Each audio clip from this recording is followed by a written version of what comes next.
Interpol, tracked my flights. Interpol were on my case. Tracked all my flights. They knew what I was doing. And yes, it's the biggest pharmaceutical bust in Spanish history and still is.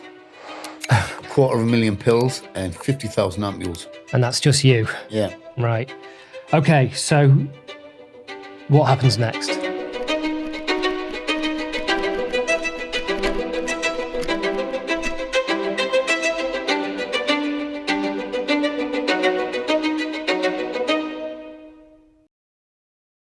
Chet, obviously I know you, but for people who are watching this or listening for the first time, could you just tell me who you are? Who I am? Drug smuggler, international, got caught with the biggest seizure, Spanish history, pharmaceutical drugs, Class A. And then after that, we controlled areas, Newcastle, Northeast. I've done 11 years in jail. And apart from that, after this, I've been all good, yeah? I've been all good. I mean, it's a hell of an intro. What we're going to do now is I'm going to just go back to where it all started with you, if that's all right. Go on then. I'm just going to ask you straight up, what was your childhood like? Childhood was shit. Born 1968. And it was a rough old do. Racism, yeah, was like high then, yeah, okay? The Conservatives then, 1969, their like slogan to win was, if you want a for a neighbour, vote Labour. Okay, so this is what we had to deal with. And then it was all legal, all this shit, yeah? So we had like all rough, yeah? We got spat on, got caught with this. Well, where are you? Where are you based here? Hitchin, Hertfordshire. Right. Yeah, that's where my dad came in. The family, he moved in. We had to live with our uncles. There's about 11 of us in one house. Wow. Yeah, because we can't afford anything, yeah? But this is when the government wanted people to come in from India to work. So my dad and my mum came over, but all we got was shit, man. So was there a sense that you'd been kind of brought here and welcomed here by the government, but when you got here, it was a different situation to what had been expected? Well, that's what my dad thought, yeah, because they just wanted out of India at the end of the day. They thought, you hear stories in India, people going on about it. The streets are paved with gold, blah, blah, blah. No, they're not. It's a fucking nightmare. Right. It's a nightmare, yeah. Okay. It's a nightmare, yeah. So they all come running over here because they want to escape that one. But once they get here, it's a different fucking story. Right. And were you born here or were you brought over? Born here, yes. Born here. So even born here, you immediately experienced a difference and a bad treatment. Yeah. Yes. I couldn't speak English until I was 3. In my house, we only spoke Punjabi, because that's my mum and dad. That was their native tongue. And I didn't mix with nobody. I wasn't allowed to mix with nobody. And a stutter I had, disabilities. I was like backward a little bit, you know? What do you mean by backward? Yeah, because because I had it was like quite hard work for me, man. You know? Were you at school and that kind of thing? No, nursery, I didn't go. The first time I went to school, they just held me back in the house. My mum and dad used to put us in childcare minders, and that house got raided by the police. The first time I was in the cells, I was 3 years old, because these were illegal childminders, and they were taking on loads of kids. And my mum and dad used to drop me and my sister off at this house, and there was a mixture of children there, yeah, okay? All colours, every fucking nation there, blah, blah, blah. Don't know who these people were, but my mum and dad had to go to work. So they used to look after us, but they were illegal. They got a raid of the police. The police of the raid, they locked us all up in the bathroom upstairs. The police broke the door down. I was only 3 years old. My sister was 2. And then they all took us to cells until our mum and dad's come to pick us up. Do you remember this, or is it something you've been told about afterwards? No, I remember. The first time I got arrested and that police raid, we got locked in the bathroom and then we all got put in the cells. Because that's how it worked back in the day. They just put us all in cells. Kids in cells, yeah. 3 years old? Yes. That happened then. I mean, it's kind of a bad setup for your relationship with the law, that, isn't it? Yeah. In terms of like, if you're one of your first Well, memories. yes. A 3, and I hated them initially. And when you talk about things about getting spat on in the street and stuff like that, I mean, was that just out and out racism? Just people seeing you? Yes. Yeah. Skinheads were the norm. The big boots, the braces, blah, blah, blah. They used to walk around in town. Bashing was the norm. It wasn't even illegal. It wasn't even illegal. You couldn't even, if you got fucked up, if you were a back then, of the police would say, okay, that's normal. Right. So yeah, it's normal. Even at that age, I guess at this age when you're getting attacked, it must have been teenage years or something? No, I was only fucking 6, 7 and that. But my mum and dad, they were fucking on it, yeah, getting the shit. And I felt all that. And it was in 1984, we moved up to Newcastle. Yeah. To try and get a better life. And I was in a shop there, and we were the first brown people to move up to that area. And that was a scary experience. Being the first ones in that area? Yeah, the first ones there, because there was like, I was on the till, blah, blah, blah, and a kid will say, Ma, what's that? And she'll say, it's a Jesus Christ. And he'll say, I'd never seen one of them before, because we were the first ones there. And they all used to laugh in the queue. They used to laugh, and money, I used to put the money in my hand, throw it on the front counter, because because we're brown. So they didn't want to like touch hands? They don't want to touch me, man. So from an early age, it sounds like you were kind of siloed off a bit. It's Well, yes, I hated it. I hated everything. Newcastle from being too? a child, I hated it. A stutter I had, bullied in school, yes, I got all the way through it.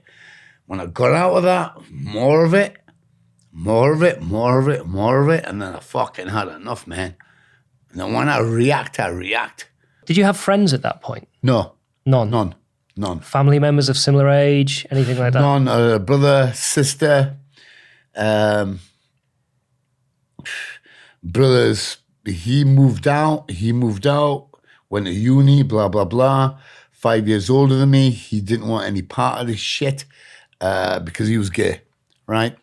And back then, to be gay and to be Sikh is like Oh, God. a big no-no, yeah? Okay, you are like condemned. And Oh, so did he just say goodbye to the whole... and went to Manchester Unity, Uni, yeah, right. and did his own thing, which is fair enough. Which is fair enough. I don't blame him for that. My sister, a year younger, she came up afterwards, and I took care of them. But we all just took shit. Okay. So you got to this point where you were like, I've had enough of taking shit, and you started to push back. Yeah. What point is it then you start interacting with society? Like, what's your first job as a kind of like... First job, I was just in the shop, yeah. My dad had a shop there. So I was just like staff member, and I worked for free. I used to come home from school, wasn't allowed to go out, wasn't allowed to do this, wasn't allowed to do that. I had to go back, stack the shelves, and go on the till. While my old man went on the piss. Now, do you still see your siblings and your family? Are you still close with them? My mum, my dad, cool. My brother, my sister, yeah, we're all right-ish. Ish. Because they never backed me up yet, and they're not really happy with what I've done in the end. But really, I'm not happy with what they've done either. Because I had to back them up, you know. I'm the one that took the shit. So the one that takes the shit, you hate him for it? Why? Because I'm the one that stuck there. I'm the one that stayed there. I'm the one that got spat on. Not them, because they ran off. So obviously what you're known for and what we know you for is quite high profile criminal activity, I'd say. Yeah. What you're talking to me about here is basically a guy that moved to an area, got treated pretty terribly. What's the point where you started to dabble in this kind of, you know, at the point you're talking about now, you're working in the family business. At what point did you start moving across into blurred lines? Okay.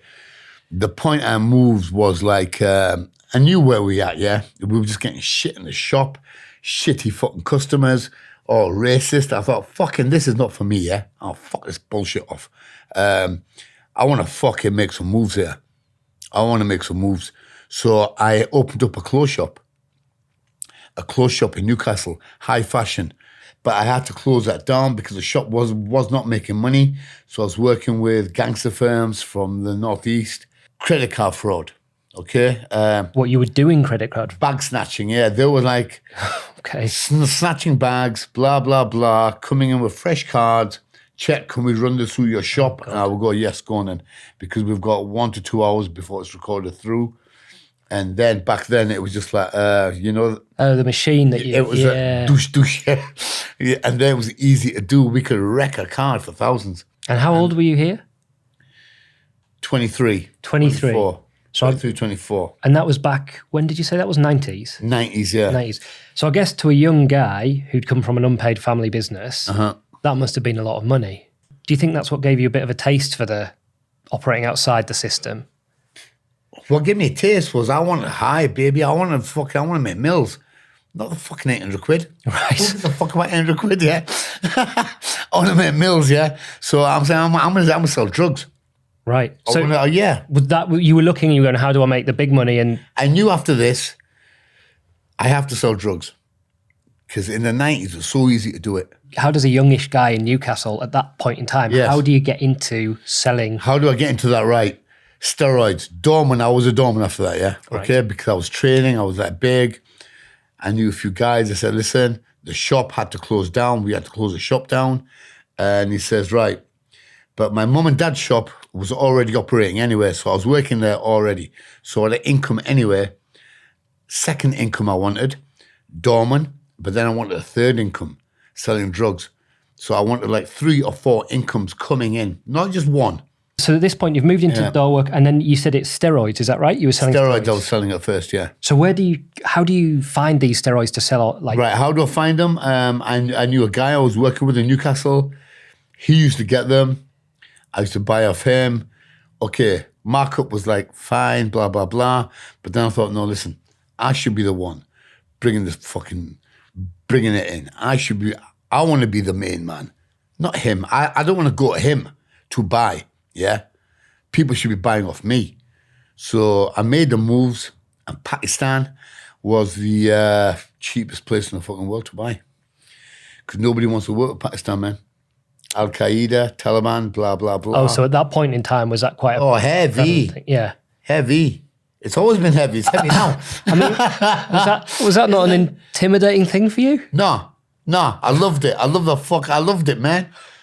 What, the danger? Yeah, I loved it. I love that shit. All right, let's go and die. We either fucking do it or we die, yeah? Because my life has been shit up to now, yeah? So I can't give a fuck. And I said, I'd either fucking make it or I'm going to fucking go to jail or boom, shot. So talk us through the first trip. Who are you going with? Right, second cousins I went with. We didn't know where to start or what to do or where to go. We just landed, but I said, listen, I know what to do. Yeah, I know what to do. So we went. Why?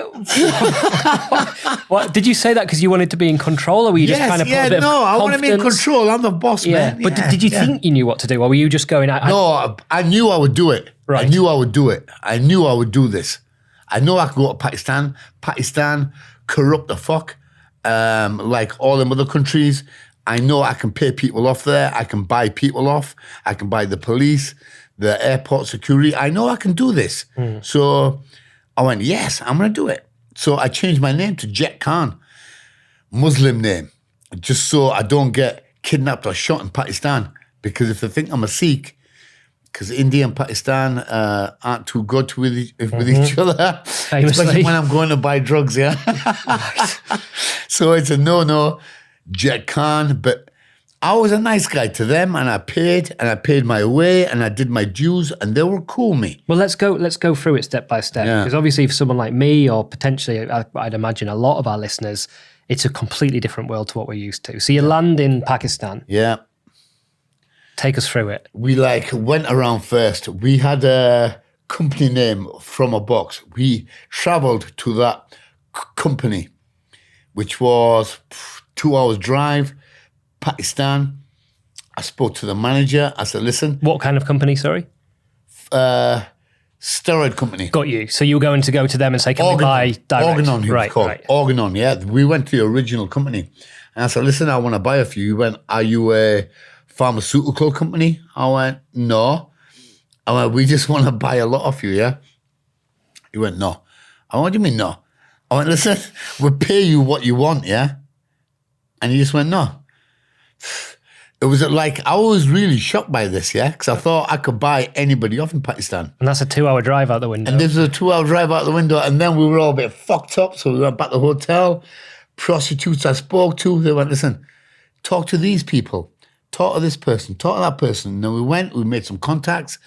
Traders, they were called. I don't know their original name, but they had a set up in a market stall, yeah? It was like a market stall, but they had every pill for sale.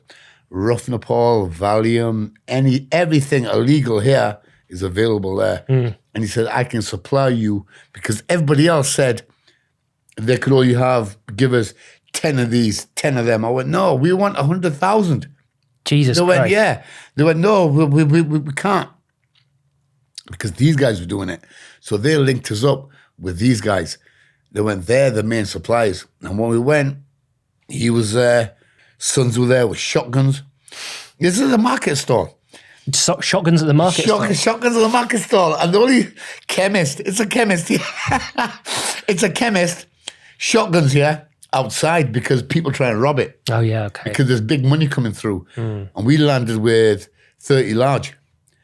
And we had to pay for the stock up front. He said, listen, I can supply you everything you want.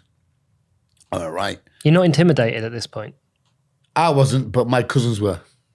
I mean, you're walking in somewhere you don't know. They're standing out the front with shotguns. Yeah, in Pakistan. In Pakistan, you know that there's a problem. And we're handing over 30 grand, yeah. Yeah.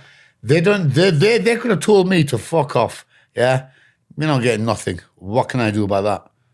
Get shot. But you know what? They did the work. They supplied. I said, listen, I'm back here. And he's not... So you talk us through, you go in there, the guy's sitting there. Yeah. Is he not suspicious of you? Bashir, no, because he's a big-time drug dealer. So he feels safe. Yeah, because his sons are there with shotguns. Yeah. Right. And so there's three of you go in there. Yes. You say what you want. We say the order. Can you get this? Can you get that? He says, yes. He went, have a look on my shelf. And he just had a little stall, you know? It was only about the size of, I don't know, smallish. But he says, I can supply you with anything you want. Anything you want. Heroin even. 1,500 for a kilo. And that's 90% proof. And back here, you sell that for 50 large. Wow. Yeah. Okay. So And you can bash that up twice. So you can make 100 of that. So you pay 1,500 and you can make 100. And you're trying to buy steroids, is that right? Steroids only. So- I wasn't interested in heroin, no. So you're giving the money up front. Yeah. When do you come back to get your... The next day. The next day? Next day. All packed up. 2 taxis we had to get for all the stock. And how much have you bought at this point? How many? 30 grand's worth. It was like 100,000 ampules. Valium then, I just took a little back then. But then the markup on the blues volume was massive. I was buying 1,000 tablets there for £9. Street value here, 1,000. It's Wow. a pound a pill. Wow. £9 for 1,000 pills. So you can work out the money I was making. Especially if you're spending 30 grand. 30 grand, motherfucker, yeah. All right. So you come back the next day. You've got the taxis. You take them to the airport? No, hotel. Back to the hotel? No, they have to get packed up. Right.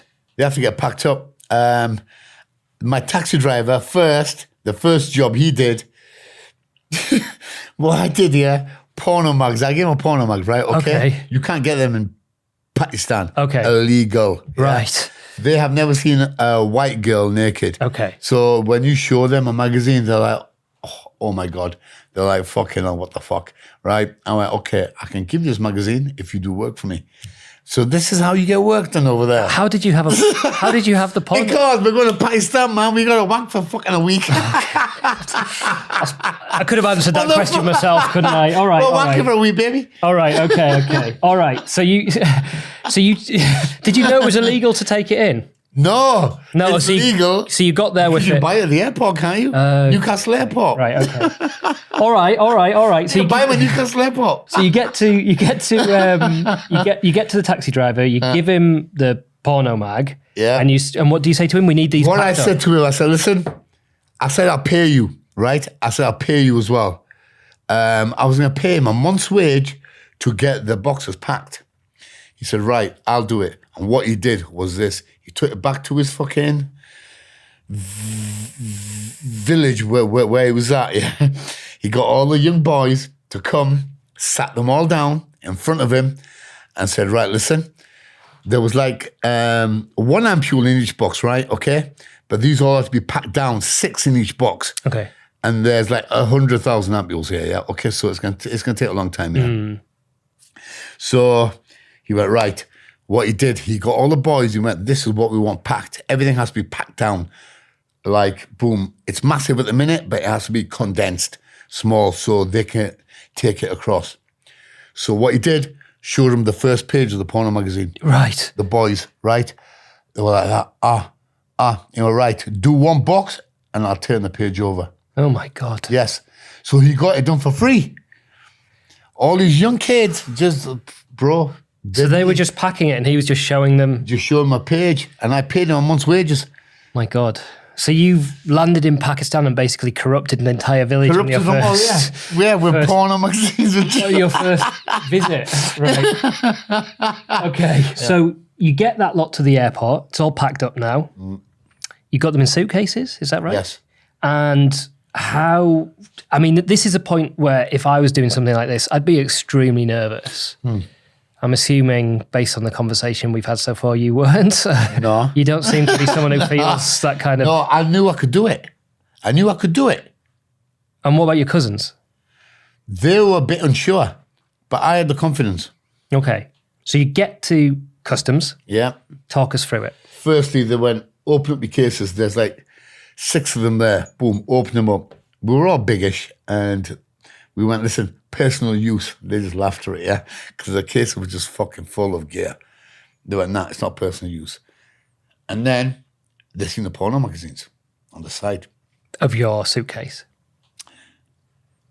I went, you want it? He went, yeah, go on then. I went, listen, I've got 2 for you. Take them 2 and let us go through. And they went, yeah. This is airport security. Pakistan, yeah. And imagine this now, right? And then the other x-ray machine, and then we have to go to another x-ray machine. The same thing happened then. I bought them off again with 2 more mags. And my cousin would go, fucking hell, shit, yeah, you're fucking... So no money, just no the money, magazines? No money, just the magazines. And the next time I went through, they knew who I was, and then they started wanting money off me. But that first time, it was just... First time porn magazine. Wow. I mean, they were quite the investment, weren't they? Those Well, that, magazines. to them, I bet they still have them now. Right, because it's impossible to get it. It's impossible to get it in Pakistan. Okay. All right, so then you get them on the plane, and then are you flying straight back to the UK? Amsterdam. Change at Amsterdam to Newcastle. At this point, you must be feeling because you're not going to be paying off. I know we were. Yeah. We were stressed out a little bit. We had been drinking, sobering up now a little bit. The flight was early in the morning. We were like, deep breaths, right? Let's see what goes down. And Newcastle, is this? In Newcastle, yeah. Customs weren't there. We just walked straight through. Boom, high fives. Because it was a morning shift. It was a morning shift, and it's come from Amsterdam. Because the flight, because the Pakistan tags took them off. Yeah, because if they know you're coming from Pakistan, they will have a look at your bags. But we took them tags off and just left Amsterdam tags on. So it just looks as if we've just been away to Amsterdam. Okay. And you just walk straight through into Newcastle. Yes. You've got it all. Yeah. How long till you went again? 6 weeks. God. Because I rolled that money over, boom, that got sold straight away. I went, let's go back. So I went back again. I fell out with my cousins, and then I started to take mules over. So at that point, you're in. I was taking mules, yeah. That's your life. Yeah. And can you explain for anyone that doesn't know what a mule is? A mule is somebody that carries drugs. I paid them £1,000 and I would pay their flight, all expenses, all food, blah, blah, blah, everything paid for, and you get £1,000 in your pocket. But these people don't work. Benefits they're on, blah, they've got nothing to do anyway. They've never even been outside fucking England. And so if I'm giving them £1,000 to carry a case back, and I've told them coming back England, Class C, it's maximum jail here then was 2 years. I went, the first time you get caught, you're going to get fuck all anyway. But Spain is Class A. So I didn't realise this. Oh God. So okay, well we'll get onto that. But so with the mules, essentially the payment is for them to take the risk for you. Is that what it is? Yeah. So you pay them £1,000 and the flight and all that, but that's on the understanding that if they get caught, they go to prison. They say it was them. Yes. Right. And were they people you knew, or how do you find? Yes. Well, there's loads that were saying to me, I want to go. Right. Okay. So you've started running repeated trips. How long was it until you got caught the first time? Right. I did it for a couple of years. Yeah. I can't say how many trips I've done, obviously. I don't want people I don't want the feds to work it all out what he's made. And I suppose you can't say how much money you had either. Double figures, man. Yeah. Double figures I did. For the trips. Yeah. And for the amount of money that you had. Yes. You don't. It was like, I was making about 60 grand a trip. It's a lot of money. Back in the 90s, it was silly money. But not the cash boxes I had, £20 notes I had, cash boxes, safety in banks, right? Back then you could just get a box. Now you can't. Now they want to know everything, yeah? Okay, but back then you could. The £20 notes, I had to get changed into £50 notes because there was no space in the boxes. Right. God. And it still wasn't enough for that. You weren't there was no space in the boxes. But you weren't like, okay, that's enough now. I'll just live off that. You're like, more. I'm rolling it. I'm rolling it until I get fucking done. Okay. Yeah. And is the first time you get caught, is that the big one in Spain? Or did you get caught before that? No, that was the first one for drugs. Okay. Big one, yeah. That's the big one. All right. Yeah. So talk us through how you got to that point. I went through Spain because I lost a load. Because we changed to Amsterdam, but our bags never came through. 2 mules I had with me. The bags never came through, and then they said, right, your bags are on the next flight. And I thought, fuck.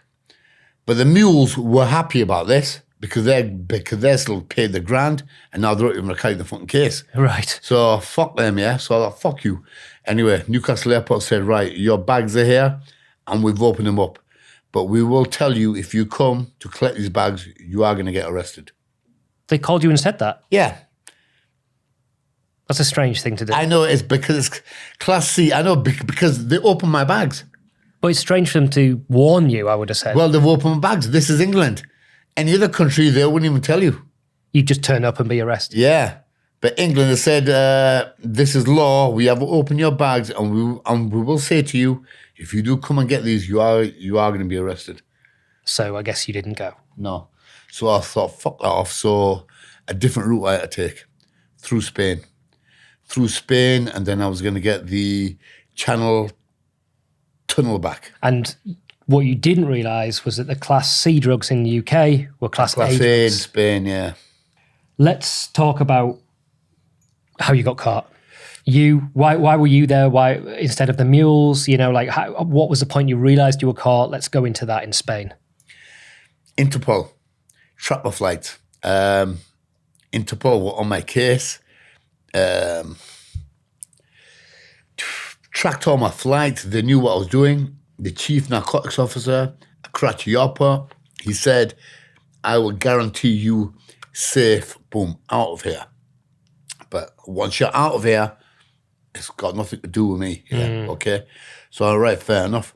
And but people were knowing my operation, obviously, and they must have been knowing I'm making a lot of money. I'm doing this, I'm doing that, and they're supposed to talk to the police, blah blah blah, tracking me. And Interpol knew I was doing that. And when I landed in Spain for the first time, they were just there with guns. Boom. As soon as you landed, Waiting, yeah. that must have been quite a Yeah, feeling. yes.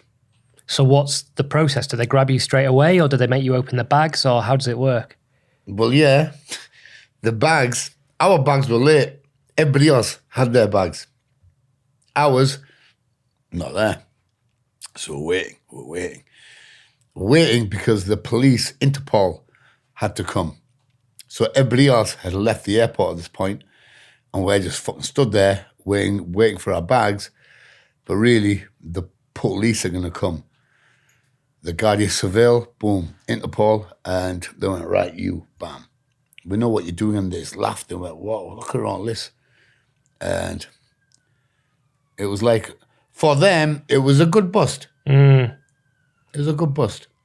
And did you say to me at the beginning it was the biggest one they'd ever had at that point? And yes, it's the biggest pharmaceutical bust in Spanish history and still is. 250,000 pills and 50,000 ampules. And that's just you? Yeah. Right. Okay, so what happens next?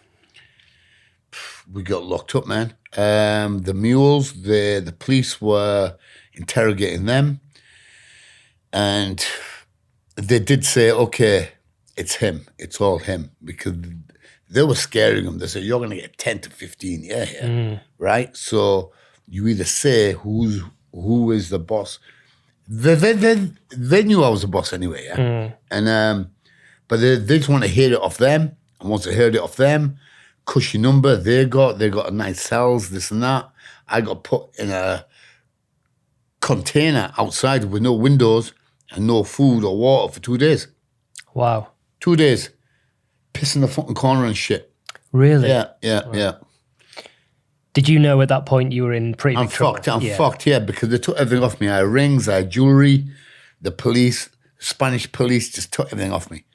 They went, we know who you are. And they just took my rings, my watch, my this, my that, everything, zero, boom. Left for fuck all, container outside. Do you ever see that stuff again? No, never. That was just gone. Gone. Okay, so you're outside in the container at this point, scared or nervous? Yeah. Because I know what's coming here. But bail, I was told I would get bail. They said if you get a good lawyer, blah, blah, blah. But that never happened either. That never happened. So after that, is it straight to court for you? 2.5 years I was inside first before I went to court. So it's straight to prison? Straight to prison because they want to do research on me, see if I've got a yacht in Spain, I've got any houses, got cars, because they wanted to take everything off me. Right. They want to take everything off me. So Cat A, they stuck me doing their fucking things, whatever they fucking do. I don't know what the feds fucking do, but they didn't find fuck all anyway. And I had nothing in Spain anyway. But 2.5 years it took them to do that. And you've spoken before about, I think it was quite a violent prison, wasn't it? Yeah. So you get to prison in Spain. Obviously, I don't think you spoke Spanish, did you, at that point? No. So you get to a Spanish prison, which is quite a sort of high security, violent prison. How did you get on when you got in there? Not good at first. Not good. I was angry. On a come down, I'd lost fucking the feds had took about 100 grand off me. I'd lost a lot of money. It was hard work, man.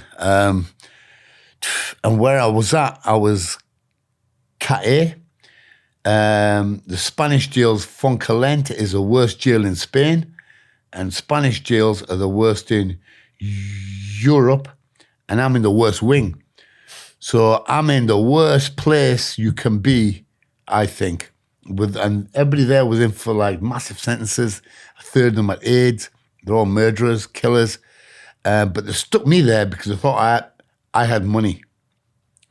And they thought I was a high risk. And it wasn't fucking easy, man. I thought I was going to get bail for the first month. I thought I was going to get bail. And then after about a month, sunk in, right, I'm here for the long haul. 10 years.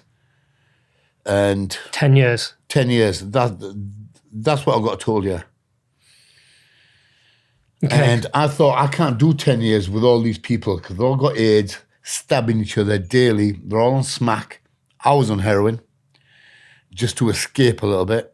Or you were buying that in the jail? Yeah. Because the jail that you were in, I think Funkerland, is that who you're Funkerland, yeah. Funkerland. There's a famous story that one of the prisoners once got stabbed for snoring in that prison. As in, like, is that what the side you saw of it? Like the high level of Yeah, it violence? was terrible, and aggression? man, terrible. You get stabbed there for fuck all. Yeah. You get stabbed for fuck all. If you look at somebody the wrong way, you can get a fucking knife stuck in your neck. So were you trying to sort of find allies in there, or were you just staying off on your own? Right, at first, I was staying off my own sort of thing. As there was only a couple of people who could speak English. There was an Algerian guy. He could speak English, so I stuck with him. And he told me how it rolls. Carlos, he was there. He could speak English. He was educated, but all the rest, English not. So I had to learn the language. And the screws refused to speak to you in English. Even though they know English, they will say, habla español, coño, which means speak Spanish, cunt. Right. Yeah. So because you're here now, you're not English, so don't fucking try and speak English with us. Did you feel threatened while you were in there? Was there a constant sense of danger from other prisoners? Yes. Yeah. They all had knives. They're on there for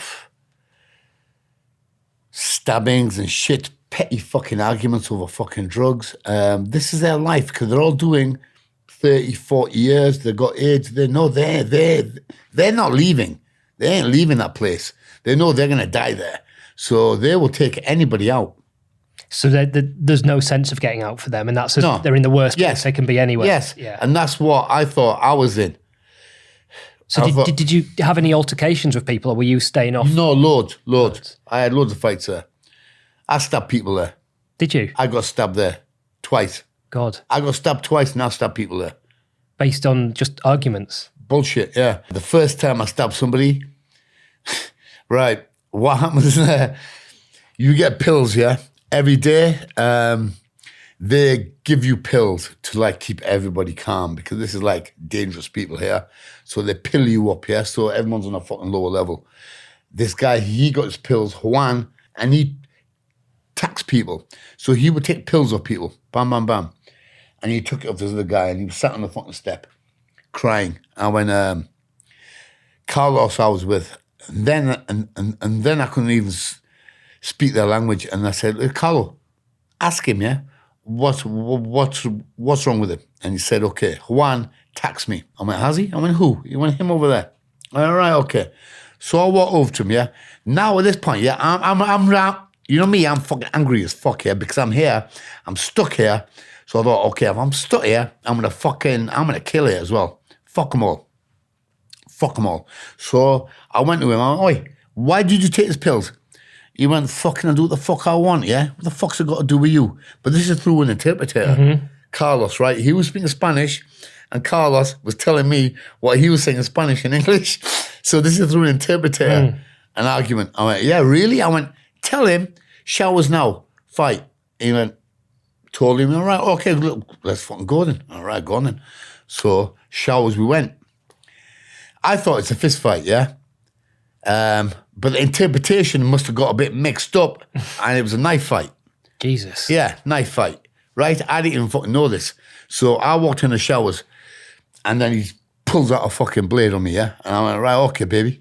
And then Carlo, he goes, here, have mine. And then he just handed me the blade. He took a swipe at me, bam, missed, bam. I stuck him, put him on his ass. It went straight through the middle of him. And he got took to hospital, but he didn't open his mouth. I don't know what happened to him. But his cousin, 6 months later, stabbed me in the back in the gym with like a nail on a shank. Jesus Christ. So when you say you don't know what happened to him, do you know that if he lived or died, or? I don't know. Don't care? No. Do you ever think about stuff like that? No. No, fuck him. He wanted to kill me. Right. And all that came from the guy that had been taxed. Did you know that guy? No, that was an innocent. So why were you so angry about him being I don't know. I was just angry, man. I was just in I just fucking hate shit like that. People getting picked on, bullied. Does it remind you of when you were a kid? Yeah. Yeah. Interesting. So I thought if I can stick up, I fucking will stick up. I'll be honest, that sounds horrific to me. Did you ever see anything like that? Did you ever see anything else in prison going on like that? Did you see worse things than that? Yeah. Carlo, another guy, he was the main. Is this the guy that you were friends with? No. A different Carlo? Another Carlo. This Carlo was doing life, double life. He killed 2 people inside. He only went in initially for burglary. But once he was inside, he started to fucking inject, got AIDS, and then mindset wrong, and then he stabbed people, and then he killed another 2 people. So he was on that wing. But he was like 7 stone, skinny, but his eyes were dead. You could see he was fucked in the head, yeah. But his family had money, and he was a main smack dealer on the wing. So his story was this. This other guy, what happens here in Spain, everybody grasses everybody up, right? Mm. But this is a wrong person to grass up. And he didn't really know this one because he come from a different wing, had a fight, come on our wing. He knew he was a heroin dealer, grassed him up the screws. He grassed Carlo up? Carlo up, yes. Carlo got searched, bam, bam, bam, did 30 days down the block, down the hole. Is that solitary? Yes, that's the hole. Oh, it's tiny. The space, and you don't get to see anybody for a whole fucking month. The food gets just pushed under through the fucking floor. And that must be intense. You're not even allowed to walk outside or even talk to anybody. 30 days he did there. 30 days he came out. And people think, right, Carlo, okay, yeah, I made a move on him, yeah? He's already killed 2 people inside already. Didn't make a move. Saturdays, visit comes, right? Family members come. It's like glass window. Pick up the phone, there on the other side. Us lot, we get filed in. This side, cubicles, boom, boom, boom. Other people are on the other side, obviously, yeah? And Carlo had a visit, and this guy, grassed him, had a visit. Of his mom, his niece, and sister came to see him. 3 women. Anyway, Carlo shank up his ass, yeah, because we all get a metal detector, yeah, okay? But if it's up your ass, it does not do it because it doesn't go through skin. And so he had a shank up his ass. So he put it up his ass, went into the cubicles. He went to his cubicle. Carlo went to his, and then took the shank out of his ass, walked into his cubicle, and stabbed him 11 times in front of his mama. Killed him there and then. And then he came back on the wing. I went, why didn't you do that earlier? He went, no, I want to kill him in front of his mum. He said, I want to make a fucking example of the motherfucker. You don't grasp me. God. You've said a few times about them having AIDS. What's that? Why do people have AIDS in there?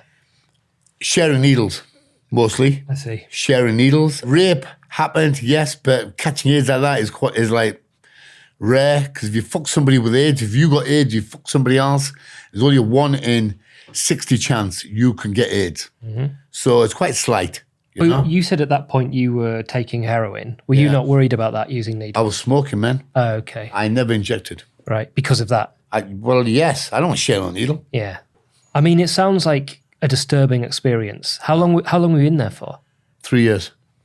3 years. So you'd had how long were you sentenced for? 2.5 years I got.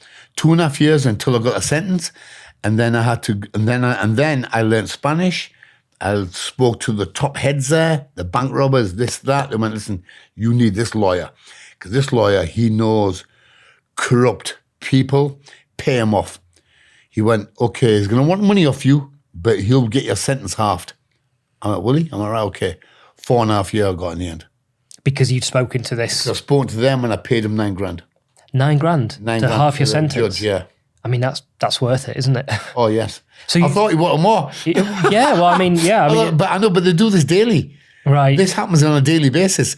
So if you're getting grands on a daily basis. So you've done 3.5 years. You get sentenced to 4.5. So you've got like a year left to do at that point? No, 2.5 I did. You'd done 2.5? 2.5. 4.5 I got, so I only have to serve 3. 6 months I had left, piece of cake. Man, so at that point you were just like, I'm going home. I'm going home soon, baby, yeah. But surely at that point the fear of things happening in prison must have lifted, because if you end up getting in a altercation with someone and something happens to them, Yes. you might get added Well, time. yes. This is why I was scared. This is why I got stabbed in the back. When he stabbed me, I turned around. Yeah, it just felt like a thud. Okay, it just felt like a thud. I turned around, bang! I just banged him, and then I felt, and then I felt it. Yeah, and then I seen this fucking knife, and then I was thinking, do I take that knife and stick it in his fucking neck? But then I was thinking, if I do that, I'm gonna get another 10 year here, baby. So I had to leave it. I left it To get out. to get out, man. So you get the day's approaching to the day you're leaving. Did you know what your end date was, or was it? No. My lawyer was that cool. He got me expulsion. I got expulsion. I got out 2 months earlier, expelled. So I can't enter. So they gave me a condition. I can't enter Spain for 10 years. I said, okay, I'm happy with that. I don't want to come fucking back here anyway. Yeah? So we're going to expel you, okay? You can't come back for 10 years.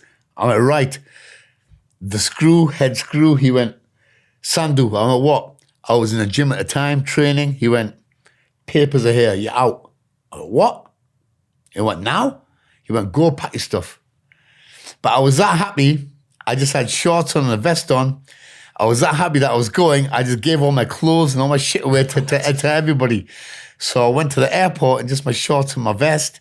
November. I Gatwick. Oh, so you got flown back just seeing how you left? Two marshals handcuffed. I was handcuffed at the back of the flight. 12 seats. They had to people had to move. They held back the flight. Gun marshals, handcuffed. Gatwick. They checked if I had any offences here. They went, no, you have not. Opened the cuffs and I went, right, fuck off. So they just walked you in, opened your cuffs, shorts and a vest. Go. What time's this? It was about 7 o'clock in the evening. And then I didn't even get a hotel because I was that excited to be out. I just walked around London all night, all day. I just walked because I've never seen people like normal people for 3 fucking years. Hashish I had up my ass. You learned a lot in prison. Yeah.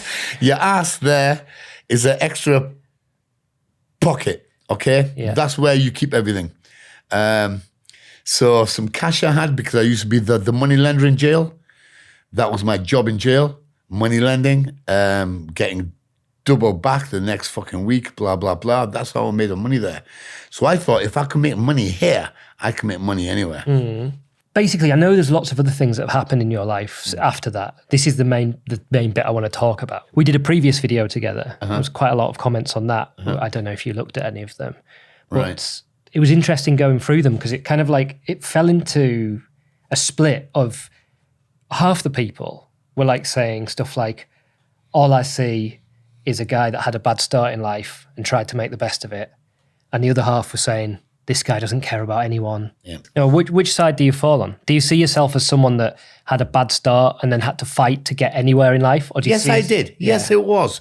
Yes, it was. It was a struggle, man. And if I didn't do what I did, where would I be? Still behind a fucking till in a shop. No. I wanted to do it, man. I want to do it. I want to make the millions. I want the fucking this. I want this. I want that. I want to do this. Control areas. I want an empire. And how do you feel now? Do you still feel that way or have you calmed down a bit? No, I still feel that fucking way. Do you? And it's still a bit strange. I am calmer, but zero tolerance I have with people. If somebody even I'm jail mode is set in my head. Like in jail, if somebody looks at you the wrong way, you act on it. You act on it. And do you think that time that you spent in the Spanish prison do you think it's affected you for the rest of your life? Yes. When you look back on that, you went from, like you say, working in a family business to having the biggest drugs import that they'd had on their history, their records at that point. Yes. It's a lot of your life that you went to prison for in Spain and other places afterwards. Do you have any regrets? Regrets, yes, because I lost my children, I wasn't a dad. I had 4 kids and I just fucked it all up, because I was just concentrating on dollar and drugs. And fuck up. I fucked up there. Yes, I did. Yes, I did. And now they don't like the person I am. They don't, which is understandable because I wasn't there for men. But at the time, the drugs and the money and the fucking what I wanted overpowered being a dad. Get me? Being a dad was like secondary. Is that something you'd like to work on further? Well, I tried to. I tried to get them back. I tried to be cool. But they ain't having it. They ain't having it. And when they see you on things like this, because you've done quite a lot of kind of stuff like this, do you think they watch it? Do they? I don't know. Yes, they do probably watch it, but I don't know. They never give me a comment on it. They never tell me. But they're not happy with me, man. One thing there was a lot of comments about on the first video is at the end, when you're talking about the impact your life had on your family, you got quite emotional. And a lot of people said in that like, because you come across as, I mean, even to me who've met you a few times, you're quite an intimidating bloke. You know, you're obviously somebody who you don't have a lot of fear within you. You're very driven about getting what you want, and potentially it doesn't matter who's standing in your way. Oh, fuck. But a lot of the comments on that first video were saying like, essentially there's ones that say, but you can see that he is a good guy because he got emotional about the impact it had on his family. What do you think about that? Yeah, my mum, man. Fucked it up, didn't I? Your relationship with her? My children, yeah. I wasn't really thinking about that at the time, you know? At the time, I was just thinking about the drugs, the money, the fucking fame, this, that, who I am. 20s or then, yeah? That was like, boom, powering me through it. But yeah, my mum. I wouldn't do it again. You wouldn't do it again? I did 2 sentences, yeah. The first sentence killed her. When I went in again, wow, killed her even more off. And is that the impact it had on her is what would stop you reliving that life again? Yeah. Oh, well, no, yeah. So it's really interesting meeting you, Chet, because obviously you have a totally different life to anything I've ever known. And what occurs to me is that you had like a pretty shit start and you did what you thought you had to do to get yourself through. And obviously you made those decisions then, and it is sad to see that the impact it's had on you, because a lot of it I think probably wasn't at the very beginning. You got set up badly. But look, do you want a minute? Go on then. Yeah. We'll go through here. Yeah. Oh, do you want a bit more 7-Up? Get a bit of a sugar rush off it. I'm going to talk a bit. Yeah. Do you want me to show you where it is? No, I know where it is. Yeah.